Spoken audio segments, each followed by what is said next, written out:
At the stroke of the midnight hour, when the world sleeps, India will awake to life and freedom.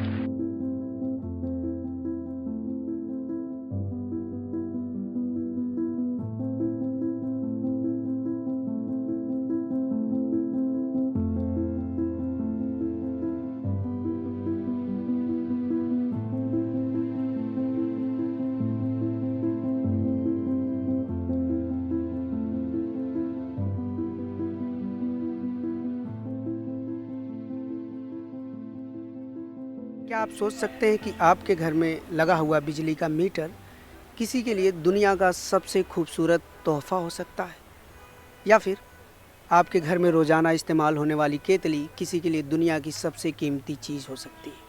ऐसी तमाम कहानियाँ दर्ज हैं दिल्ली के इस पार्टीशन म्यूज़ियम में। इसमें आप जाएंगे तो आपको पता चलेगा कि पार्टीशन के दौरान जो खौफनाक मंजर था, जो दर्द था, जो लोगों ने झेला, करोड़ों लोग बेघर हुए, और फिर कैसे उस बेघर उस दर्द से गुज़रते हुए उन्होंने दोबारा अपने आप को बिल्ड किया, नई उम्मीद की तरफ बढ़े, और सिर्फ बढ़े नहीं बल्कि दुनिया के सामने खुद को साबित भी किया। ऐसी तमाम चीज़ें हैं इस म्यूज़ियम में। आइए एक टूर लेते हैं और जानते हैं कि इस म्यूज़ियम में क्या क्या है।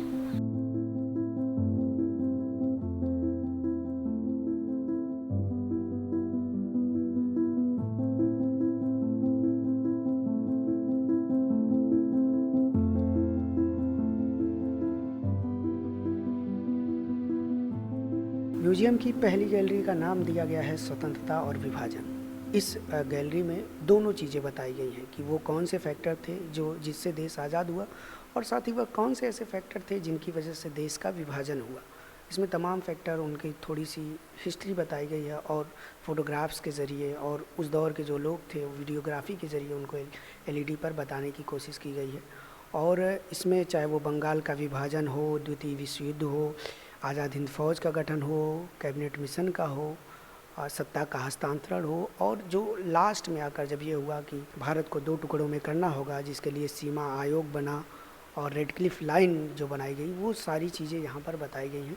और ये सब कारक के बाद जब देश का विभाजन हुआ, उसके बाद जो माइग्रेशन शुरू हुआ, उसके बाद आगे की गैलरी में माइग्रेशन के दर्द, रिफ्यूजी और इन सब सारी चीज़ों को दिखाया गया है। म्यूज़ियम में कुल 7 गैलरी है और हर गैलरी को अलग अलग ढंग से बनाया गया है। अभी मैं जिस गैलरी में हूँ इसको एक ट्रेन के डब्बे नुमा बनाया गया है। उस दौर में जब जो ट्रेन पाकिस्तान से भारत आ रही थी उसे वैसा दिखाने की कोशिश की गई है, और इसको काफ़ी रियलिस्टिक टच दिया गया है। इसके साथ साथ इसको ट्रेन के डब्बे नुमा तो बनाया गया है, इसके साथ साथ कुछ फ़ोटोग्राफ्स भी उस दौर के जो हैं वो लगाए गए हैं। और साथ में अगर मैं आपको दिखाऊं तो इसमें बहुत सारी ऐसी चीज़ें हैं जो उस दौर के यादों को ताज़ा करती हैं। खून के धब्बे दिखाए गए हैं, और एक साउंड इफ़ेक्ट के ज़रिए एक ट्रेन की आवाज़ इसमें है, और उस समय के दर्द को दिखाने की कोशिश की गई है कि लोग चिल्ला रहे हैं, ट्रेन चल रही है, और कैसे वहाँ से इंसान बैठते थे ट्रेन में, लेकिन जब वो भारत पहुँचता था तो उसमें सिर्फ लाशें होती थी और कुछ सामान होते थे। ये चारपाई को लेकर जो जो भी उस समय मिल पाया, कुछ चीज़ें यहाँ पर ऐसी हैं जो उस दौर की हैं जो मिली थी, और कुछ चीज़ें ऐसी हैं जिन्हें रिक्रिएट किया गया है।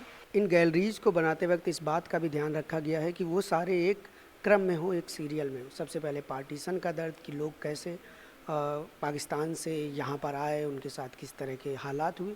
उसके बाद से रेफ्यूजी कैंप में जब वो आए उसका ध्यान रखा गया है कि अब जैसे ही रेफ्यूजी कैंप में घुसते हैं इस रेफ्यूजी गैलरी में, यहाँ पर जब लोग रेफ्यूजी बनकर आए थे तो उस दौर की तमाम चीज़ों को ज़िंदा रखने की कोशिश की गई है। इसमें बहुत सारे फ़ोटोग्राफ्स हैं, और एलसीडी स्क्रीन के ज़रिए वो लोग जो रेफ्यूजी कैंप में थे उनकी यादों को बताने की कोशिश की गई है।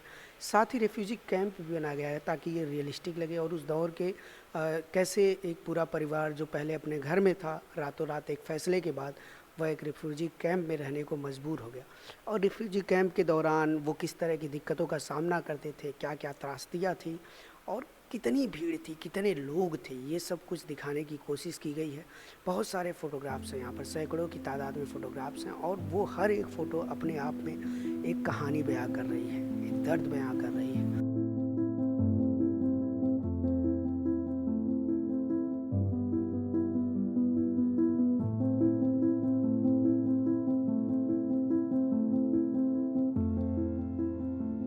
रेफ्यूजी गैलरी के बाद यहाँ पर बनाया गया है रीबिल्डिंग होम्स, जिसके ज़रिए तत्कालीन प्रधानमंत्री नेहरू ने जब लोगों को फिर से बसाने की कोशिश की, कई सारी योजनाएं बनाई गई, महिलाओं को कैसे फिर से बसाया जाए, उनके लिए रोज़गार के साधन कैसे उपलब्ध कराए जाएं, तमाम आयामों पर जो भी काम हुआ उन सब आयामों की इसमें डिटेल में चर्चा की गई है। फ़ोटोग्राफ्स के ज़रिए, वीडियो के ज़रिए और यहाँ पर उन चीज़ों के ज़रिए जो उस दौर की थी, क्या उनको दिया गया, जैसे किसी महिला को सिलाई मशीन दिया गया, इंडस्ट्रियल एरिया जो फरीदाबाद में बसाया गया, वो सारी चीज़ें यहाँ पर दर्शाई गई हैं और बहुत ही डिटेल में दर्शाई गई हैं। पंडित जवाहरलाल नेहरू की भूमिका को भी अच्छे से यहाँ पर दर्शाया गया है।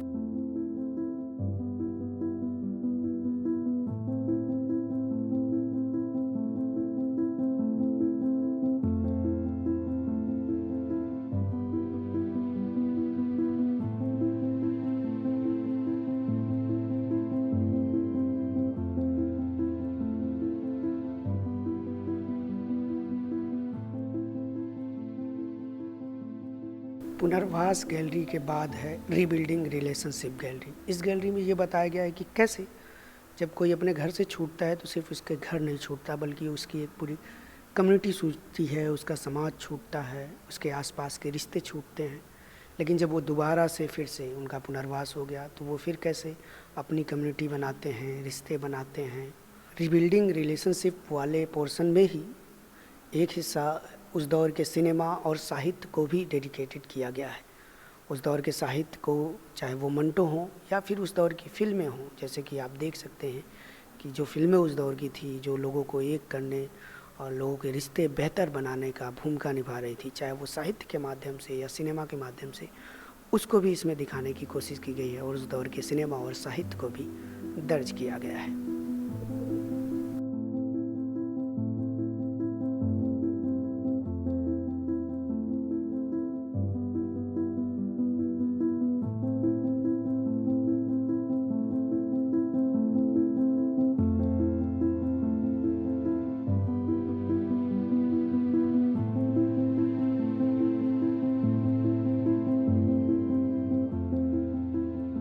रीबिल्डिंग रिलेशनशिप के बाद जो गैलरी बनाई गई है वो है आशा और साहस।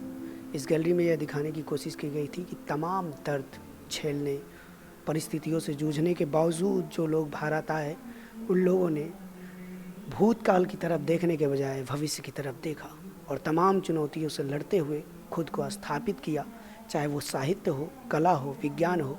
हर क्षेत्र में विभाजन से आए हुए लोग लगातार देश का नाम रोशन कर रहे थे। यहाँ पर कई सारी हस्तियों की फ़ोटो भी लगाई गई है, यह दिखाने के लिए कि कैसे तमाम दर्दनाक मंजरों से गुजरने के बावजूद एक बेहतर भविष्य की तरफ देखा जा सकता है।